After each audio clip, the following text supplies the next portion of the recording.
Hey guys, so in this video, let's talk about the Philippine Stock Exchange Index and let's look at it from a perspective of technical analysis. For those who are new to the markets, technical analysis is analyzing the market, or regardless if it's crypto, forex, commodities, and for this case, the Philippine stock market, using past prices, volume. It's under the context that more buyers bring the prices up, more sellers bring the prices down, and it's under the context also that the price discounts everything, that whatever we see in the price is what the market believes it's supposed to be, and as it's what the market believes it's supposed to be, that's what its value at its current point in time. But please do remember, as what I've always mentioned, even in my books and in my seminars, that technical analysis is not a forecasting tool. It's not a crystal ball, but it's a very, very good way for you to be able to see what the trend is and also what the range is. And that's what we're going to analyze the Philippine markets as of today. And if we have time, allow me also to analyze this also from a perspective of looking at individual stocks as well. So first things first, I want to zoom out and show you this perspective, because the longer it is, the stronger it is as well in terms of how we look at it from a current perspective. So if I'll zoom out over a 3-year period, you'll see this, that pretty much after the recovery of the markets, after it hit the bottom of the drop during the lockdowns in 2020, it rallied up. But if you can see it right here, where I'm putting my cursor right here, allow me to draw this for you, somewhere around this area where I'm drawing everything.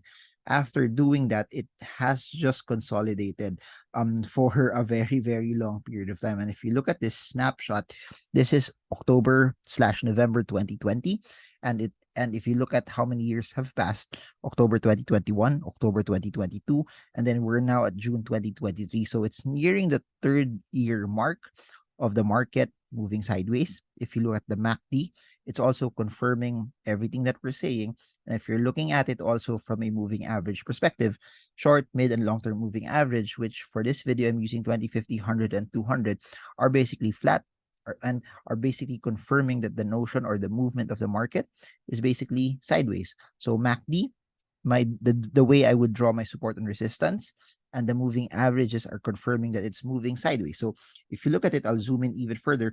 You can write this down also. The support is 6153 and the resistance is 7505. Now, that being said, if I zoom in further, this is how it looks like if it's relatively closer. You see the moving averages intersecting together, which, by the way, as of this point in time, I'll zoom in a bit right here.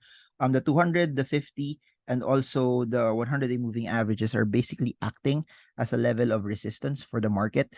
As it hit that, as you can see, the past few days, we've seen a level of selling happen to the markets, as also confirmed by the red candle as well. So broad macro market perspective, you have a sideways market with a support level, which has pretty much been the 3-year support level also of the PSEI at 6153. And then you have 2 resistances to watch out for. One is 7081, which we hit at the start of 2023. After hitting that, the market didn't really progress any higher. It started to consolidate. Then another stronger resistance at the 7,505 mark, which was hit at the start of 2022. So we are at least 17 months detached from that particular resistance point in time. So I think if you want the market to push higher, it needs to break out from those 2 main resistances, 7,081 and 7,505. And you know what makes technical analysis, and people talk about technical analysis, something that's exciting. It really is, but you'll also realize it that when the market is sideways, as you can see right here, there really won't be any action until you see it break past either those 2 resistances.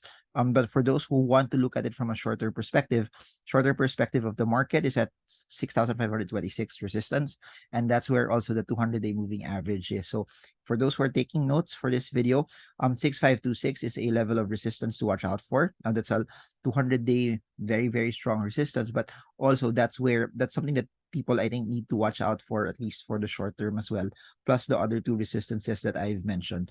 I just want to add this also, that if the selling would continue. The possible support that it could land over the next few days is at 6376. That's our short-term risk support level. Please do note all of this while this is going on. We're still below the 200-day moving average MACD, although it lacks any signals of momentum.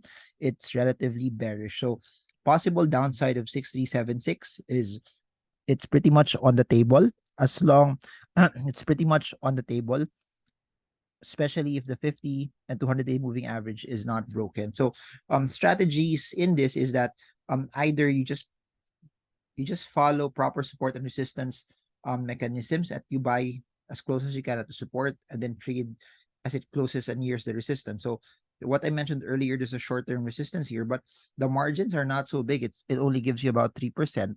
If you increase it to the 7,081 mark, it gives you about 11.2%. But if you increase it about the 7,500 mark, it gives you somewhere about 17% as a target price. Then it becomes relatively decent also, depending on the amount of capital that you have for all of this. So main support 6153. If there's a chance that it revisits this, it gives you a 22% upside. But I don't know. It has to. We have to see it. You have to see the 6376 support level first. If that particular level would hold. If it doesn't, then there's a chance that it could retrace back to the 6153 mark. But that being said, a couple of things to watch out for. These are the short-term resistances to see, and then short-term support level to actually watch out for. Now, just to connect it to some large cap stocks, let's look at BDO to give you also further context. BDO right now is very close to the resistance at the 142 mark. So again, failure to break out of this may just make it retrace back to the 134 level. In the same way, that's how also Ayala Corporation is. Ayala right now this is the support at 606. This is a resistance at 701. Then you have another short-term resistance right here at 652 mark. It got hit. That's why there's a red candle last Friday. And then there's a possibility if selling should continue and the 652 level maintains itself as an area of selling, then it's possible retracement would be at the 606 mark for the stock. So guys, if you have any questions, put it down in the comment section down below. I'll be doing more of this videos over the next few months and over the next few weeks, and I do hope that this gives you value. If you want to learn via technical analysis, we have some courses below and some books down below. If you want to learn live, just comment below, I want to learn live, and I'll see if I can do like another live session of Zoom for those that are interested. Now let's look at another large cap stock. Let's look at Ali or Ayala Land. For Ayala Land, this is how it looks. Same. If you look at the progression, it looks almost the same as how AC looks like. But for this, you have a support at 23.2, and then you have a resistance at 25.22 as well. And if you just look at it here, it looks kind of different from how the general PSE looks like. We've seen more declines for Ali as compared to the broad market as a whole. So if I'm going to draw like a trend line here, you could peg this somewhere around here as your level of, allow me to fix this. My mouse is not helping me. There, I'll just fix it manually. Oops. Allow me to fix this so it looks better for you guys. Let's just change this. There, so something like this. This is the main downward trending resistance for Ayala Land as well. So we looked at Ali, we looked at BDO, we looked at AC. I'll look at the two other SM stocks, the ones that are very, very, very large for the index. So you have SM here, which is pretty much sideways, and since this is one of the biggest stocks in the market, it's pretty much a picture of how the PSE as a whole is also moving. Now you also have SM Prime right here. SM Prime, again, this has exposure to real estate and malls as well. That's its current trajectory. It's currently sideways. It's the 200-day moving average is working as its resistance, 32 as a level of support, 34 as a level of resistance as well. I'm thinking of actually doing also a video, technical analysis video for REITs and also dividend stocks. If that's something that interests you, put it down below. For those who want to know more, we're gonna do more stocks by request over the next few weeks, and this is where we talk about analyze stocks for you guys. And I do hope that as we talk more about this gives you insights in the market. This helps you grow in the understanding that you can trade the markets with confidence, that it can be done, that you can be a business person, you can be a doctor, you can be a lawyer, that the stock market is a good place for you to be able to diversify your asset class as well. It's not get rich quick, it's get rich right. It's how you can maximize and make your assets work hard and grow for you as well.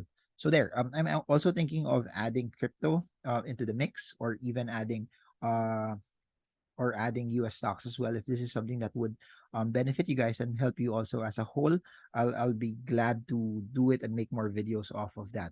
So there, I'm thinking of making another maybe dividend video or a REIT video using technical analysis.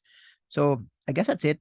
One thing that's so interesting that I'd like to note though, if we go back to the PSCI, I mentioned earlier that one particular strategy that you could do is to trade the range. But for people who are long in the markets, this could be an area for you to start accumulating.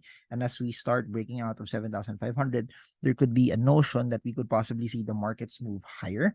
But as from where we are right now, it looks far, no, that will we actually break out? Is it actually possible to break out? We go out of the market. Is it actually possible for us to go higher? That's yet to be seen. That's something that we need to look out. Something that we need to see confirmation on. But if it breaks out from 7505, and considering it has been sideways for a long time, and considering 7505 has been a very, very long resistance level, we may see some upside if it breaks out from that level. So please watch out. 7505. In the same way, also for similar for other stocks as well, if it breaks out from its longer term resistances, so for example, for Jollibee, break out from 250, which acts as its resistance. We haven't really seen Jollibee go out from 250 over the longest time. If it breaks out from that, then possibly it might attack the resistance of 300, which it hasn't been there for years already. So I guess that's it for now. Marvin Germo, I do hope this video helps you trade well, trade strong, trade smart. See you all again soon, guys, and God bless you all.